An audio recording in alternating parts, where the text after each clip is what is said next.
अन्नदान हे सर्वात श्रेष्ठ दान होईल। श्रीरामपूर शहरामध्ये रंगोली चौक येथे श्री गुरु दत्तात्रय महाराजांची जयंती मोठ्या उत्साहात साजरी करण्यात आली होती। यावेळी दिवसभर कार्यक्रमावर धार्मिक कार्यक्रमांचे आयोजन करण्यात आले होते। दिवसभर गुरुचरित्र, दत्त महाराजांचे चरित्र वाचन, भजन प्रवचनाच्या कार्यक्रमाचे आयोजन करण्यात आले होते। या कार्यक्रमाला रंगोली अनेक भाविक भक्तांनी आपली हजेरी लावली होती। दत्त जन्माचा पाळणा आणि विविध धार्मिक कार्यक्रमाचे आयोजन करून कार्यक्रमाची सांगता करण्यात आली। विशेष म्हणजे हिंदू एकतेचे प्रतीक या कार्यक्रमामध्ये दिसून आले। या कार्यक्रमामध्ये हिंदू मुस्लिम बांधवांनी भावी भक्तांनी भाग घेतला होता। कार्यक्रम यशस्वी करण्यासाठी व्यापार वर्ग आणि मित्रमंडळ रंगोली चौकातील अनेक व्यापाऱ्यांच्या सहकार्याने या कार्यक्रमाचे आयोजन करण्यात आले। यावेळी भारतीय लौजी सेना राष्ट्रीय सचिव हनीफभाई पठाण म्हणाले, अन्नदान हे सर्वश्रेष्ठ दान आहे।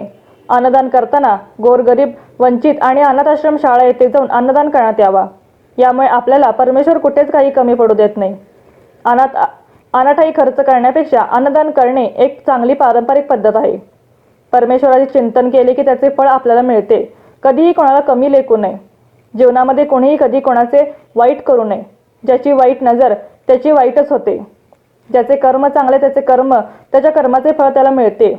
कर्म करताना कोणाचे वाईट चिंतू नका, परमेश्वराचे चिंतन करा।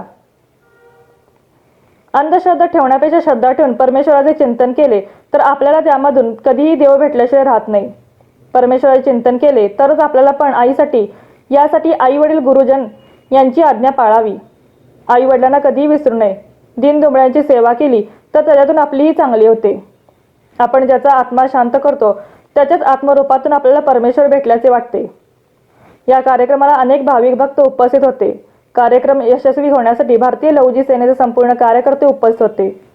यावेळी राष्ट्रीय अध्यक्ष बाळासाहेब बागुल, राष्ट्रीय सचिव भाई पठाण, रमजान शेख, श्रीरामपूर भारतीय लौजी सेना उपाध्यक्ष, अहिल्यानगर जिल्हा सरचिटणीस नंदकुमार बगाडे पाटील, सिकंदर तांबोळी आणि महिला भगिनी यावेळी उपस्थित होत्या। शेवटी आलेल्या भावी भक्तांना महाप्रसाद देण्यात आला। महाप्रसादाचा लाभ अनेक भाविक भक्तांनी घेतला।